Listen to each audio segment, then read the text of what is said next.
When I was in high school, my mom asked me to order a pizza for the family on a Friday night. I looked up the phone number in the phone book and promptly handed the phone to my older brother to place the call. I was too shy to talk to a stranger. Fast forward to college at the University of Illinois. My first time away from my small town, I spent the first several weeks crying in my dorm room, too homesick to partake in early freshman partying. The one frat party I did attend was so disappointing, I wanted to trade in my books, abandon my major, and head back home to my small town. The confident behaviors I needed to pursue this dream were not yet available. And when I looked around at the confident students walking around me around campus, heads held high, pursuing a dream that they had set out to achieve, I wanted that kind of confidence too. But my behaviors did not align with these confident attitudes. Crying in my dorm room, shying away from social engagement, not showing up for class because I was worried others were smarter than me, these were not going to lead me to achieve my goal, so I knew that I needed to change. Research tells us that in order to get people to change, you need to not start with the attitudes, but with the behaviors associated with those attitudes. When people can see themselves behaving differently, they get then begin to act differently. So the questions for me were, who am I? Who do I want to become? And how does this person I want to become behave? The answers were that I wanted a successful career, one that meant something, allowed me to contribute, and for me, that was defined as a career as a sports executive. In order to achieve this goal, I needed to begin to act more confidently. And I did, because 13 years later, I became the first female general manager of a AAA baseball team in nearly 20 years. Thank you. I also went on to host the Leadership is Female podcast where I've interviewed over 90 female executives in sports, an industry that's over 80% male at management level and above. And time after time, these women have told me that the number one skill they've improved in order to earn their spot at the top of the sports industry is confidence. They, like me, did not possess this confidence necessary to increase their level in their career from the get go. They had to work on the behaviors associated with this attitude in order to propel their career forward. So I'm here today to share with you 6 behaviors you can start today to increase your confidence. Why is it so important to increase our confidence? Well, think of this. How would you behave or what could you achieve if you were 10 times more confident? Number one, count yourself in. I spoke with a woman about her first time doing sideline reporting at a nationally televised basketball game. She was shaking in her heels, standing courtside, nerves overtaking her until she heard something familiar in her headset. We'll be on in 5 and 3, 2, 1, go, your life. And she performed with excellence, the nerves melting away. She's an athlete, a former basketball player used to performing on the court by the clock, and the tactic remained true. Counting will get you started, and momentum will keep you going. I've used this technique. I have had more uncomfortable conversations than I care to recall, but one I'll share with you today.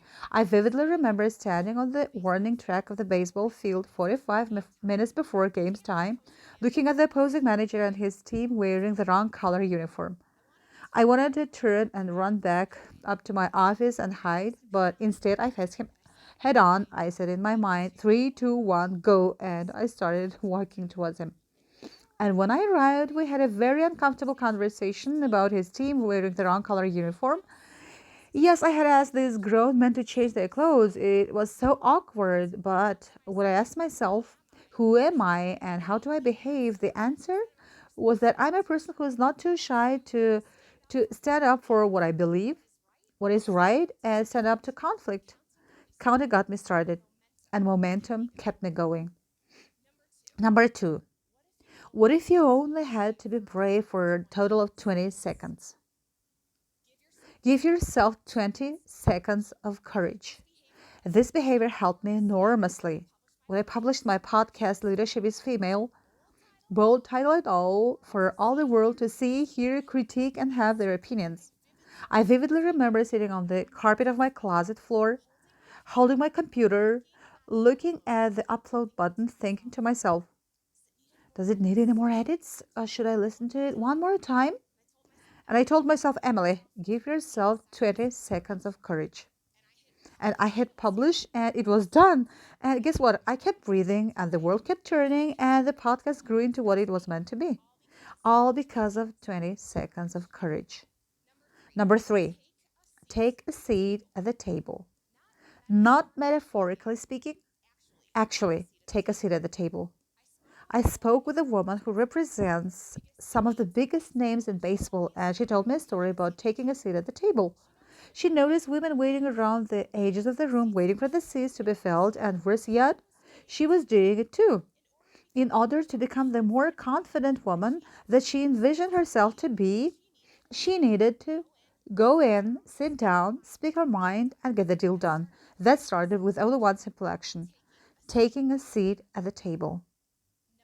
Number four, cheer for other people's success. They say that women will pull up the ladder behind them. What if you didn't? What if you extended a hand back to lead her forward? What if you celebrated the success of a colleague rather than feeling sorry for yourself that it was not you accepting the accolades?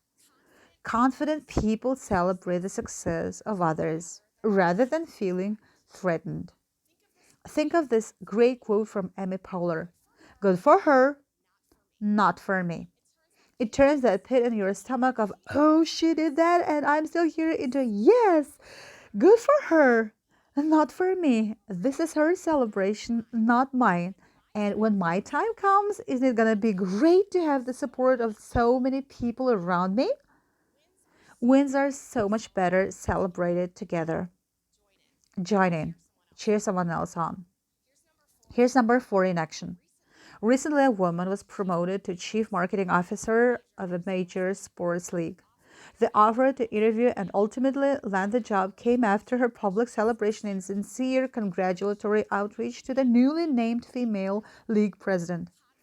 Confident people support those around them. Cheer for someone else's success. Number five, bolster your confidence for a new activity through your already great performance in another.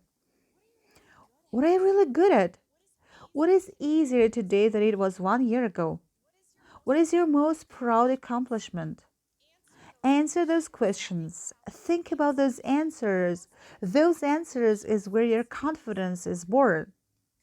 Confidence is born in all we've already done and already achieved.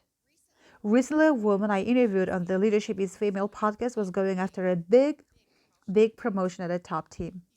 Before she went to pitch her boss, she reviewed her current job description, made notes of her accolades in all areas mentioned, and then was prepared with the examples and the confidence of the success she had in the past. She got the promotion. Use your prior success to propel yourself forward. And number six, celebrate constantly. How often do we reach our goals and then just immediately move on? When we do this, the recollection of that success is diminished. How can we confidently move forward if we can't remember what we achieved, or worse yet, link that accomplishment to stress?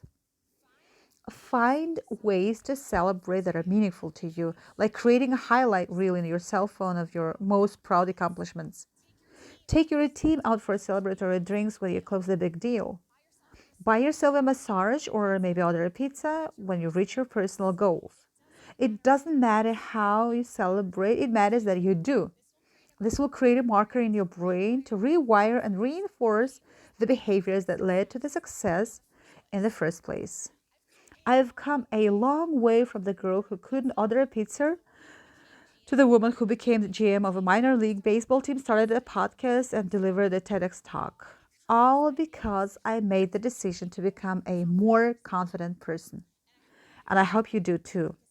Because how many times runs could score you if you were 10 times more confident? Thank you.